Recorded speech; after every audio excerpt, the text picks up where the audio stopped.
All right, we're back. All right, now we're discussing human trafficking with Melissa Ice. Now, the next thing I did want to discuss is the law enforcement. I know we have like task force for specifically for human trafficking. Now, are those in? Because we're in Texas. I know this is broadcast in different states, but we're in Texas. Do they have had task force for every city, or is that just in certain cities? Yeah, I would say most larger metropolitan cities do have a human trafficking task force. And that's really, you talked earlier about being advocates. What are ways that people can get involved? I would say that is my number one way I would encourage people to get involved is to find out where your task force is meeting that's closest to you and just start going to those meetings and attending them. Um, they're typically over lunch hours on purpose so that people, concerned citizens from the community, can go. And at least for the one that I am a part of, anyone can attend it. However, a lot of the presentations are by professionals, so either social workers who are working with trafficking victims, law enforcement who gives updates on what the cases are and what is kind of the pulse on what's happening in that city. And it's just a really great way to hear about the work that is being done in the city that's closest to you or the city that you reside in. And then also every single month that we have one, at least, all the different anti-trafficking organizations are always sharing ways for people to get involved or to help in some regard. You know, around Christmas time, it's like, oh, we're trying to give Walmart gift cards to the moms that we work with so that they can get their kids an extra something for Christmas, or we need gas cards for people, or we need people to sign up to do this drive on Saturday. We're collecting, grocery assistance for the women that we serve. It's always some kind of one-off thing, and it's just a great way to hear what your city is doing and then to get familiar with the organizations that are already doing something. Okay. Now, do we just call our local police stations for that, or? I would Google human trafficking task force in your city and see, Okay. if you're living in a really small town, you might have to look at to the city that's closest to you. For Hmm. instance, I live in Fort Worth, and so there was a season in my life where Fort Worth didn't have one, and so I would drive to Dallas and go to the one that was in Dallas because it was the one closest to me. But now our city has one too, and so I get to go to the one in my own city.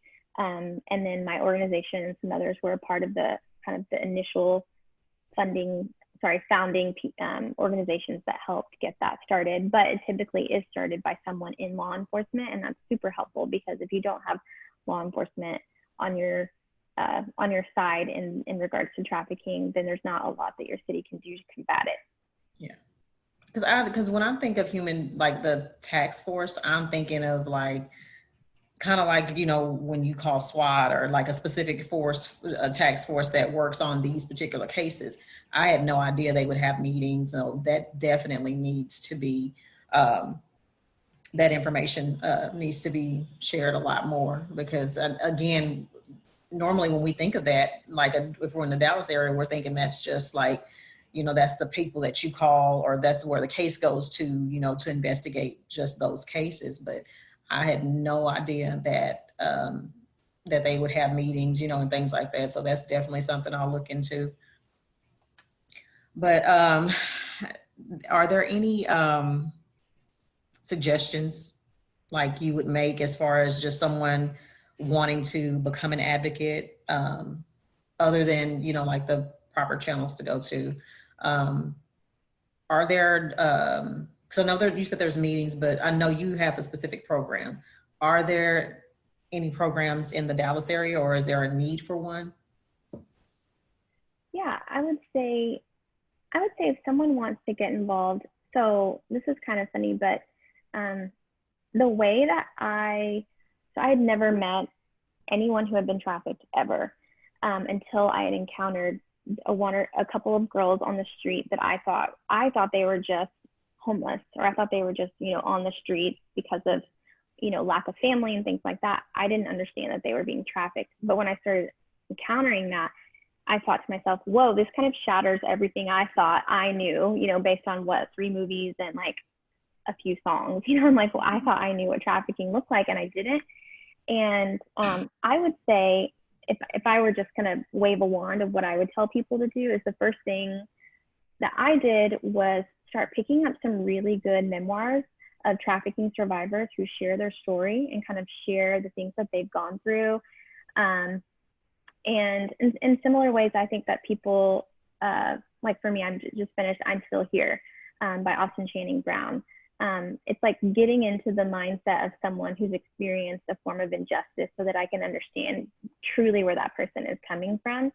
And so that was super helpful to me before I ever actually met someone in real life who was a trafficking victim, because I felt like I had a better understanding of all those questions that if we're not careful, there's a little bit of a victim blaming, and a re-traumatizing that well-intentioned people may do, which is why at our organization we do a lot of training so that we don't ask questions like, well, why didn't you just leave? Like, why didn't you just run away?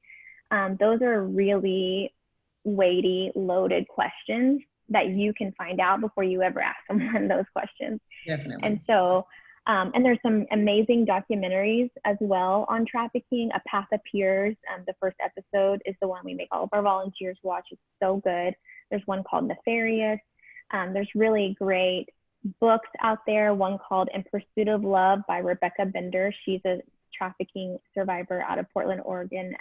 She was trafficked in Vegas. And there's just a ton of great resources. And I think that is a really good place to start, because I think if we don't fully understand the trauma and everything that someone has experienced, then if we enter into the work with the hope or expectation that they will do X, Y, and Z, whatever we think, it's like, well, don't you want your kids back? Well, don't you want this kind of life? Why do you keep going back to these relationships?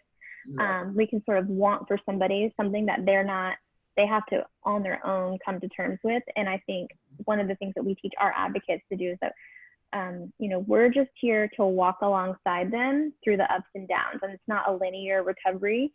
It's a circle model where, they have some desire to change, and then they slip back into an old habit, and then they realize that's not who they want to be, and then they go back here, and so we're just here to walk alongside them so that they can make those decisions for themselves. And we're not going to be paternalistic in our approach of helping people. We really want them to feel empowered to make those changes and to have a life that we, a restored life that we know that we all were designed to live, that we were not meant to be bought and sold by other people. And so I think reading and understanding is a great first step, even before entering into like a volunteer role, because you'll be the best volunteer in the whole world. That organization will not let you leave if you've done the work before. That's good. Okay. Now, how do we reach you? Give the name of your organization and your website, and how can we reach you, like your social media handles, things like that? Yes. Okay. So my organization is called The Net, and you can find us on Instagram or Facebook at The Net, THENETFW, as in Fort Worth, thenetfw.com. Sorry, the NetFW is our handle, and then the netfw.com is our website. And then if we are, our programs for survivors of trafficking is called Purchase. And so if you were to go to our website and you're like, okay, where's the trafficking stuff? I'm confused. If you click on Purchase, that's the name of our programming for all the things that we do in regards to anti-trafficking work, including the men's work that we do, because we actually address sex buyers too as they're attempting to purchase sex, and try to get them help as well, because there's a brokenness there too. And so we have a whole men's group who do that. So if you're a guy and you're listening, there's a place for you too. And then for me personally, I'm just at Melissa Ice, and that's my Instagram handle. I have a website called theices.net where me and my husband are on there. And then for Worthy Co., which is actually a great way for someone to get involved. If you're thinking, listen, I'll read the book, I'll watch the documentary, but I don't know about going up in the jails and doing all of that. I don't know if that's what's for me, but I want to support women who are trying to reclaim their lives. And you like candles, then you can buy one of our candles, and you can help know that 100% of that candle, not only was it made by a woman who's a survivor, all the profit from that candle goes into her pocket, because it's for the sole purpose of employing her. all the money, 100% of the money just goes back into us employing survivors of trafficking. Okay. And so that website is worthy-co.com, and that's for our company called Worthy Co. All right. Thank you for joining us. I appreciate you coming. You gave me a lot of information that I didn't know, so there's going to be some things I'm looking into also. And as usual, thank you guys for listening. Follow me at the Shalise Experience on Instagram, Facebook, and the Shalise Experience at gmail.com for any questions or comments. And thank y'all so much for joining us, and thank you for coming.